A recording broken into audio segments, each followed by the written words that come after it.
Rossiya bog'chalarida ishlashda yaxshi taraflari haqida gaplashamiz.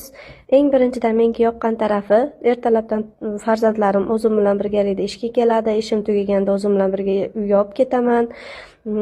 Ikkinchidan, bolalaringizni teatrlari sizga besplatniy bo'ladi. Siz bu yerda ishlaganingiz sababli pitaniya pullarini ham faqat 50% to'laysiz.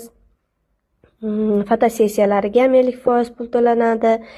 Va yana men soat 12gacha, obedga 12gacha ishlayman. 12dan keyin maktabga borib, qizimni maktabidan olib, uyga qaytib soat 3gacha qizim bilan birga bo'laman. Uyda ishlarim bo'lsa, ishlarimni qilaman. Ishlarimni qilib, hamma yo'g'imni joyiga qo'yib, soat 3da yana chiqib, bog'chada 1 soat bolalarga kechki ovqatini berib, so'ng farzandlarim sadikdan gruppalaridan olib, uyga qaytaman. Hamma ishimga bemalol ulgusam bo'ladi. Bizda ish tartibi shunaqa. Sizlarda qanaqa?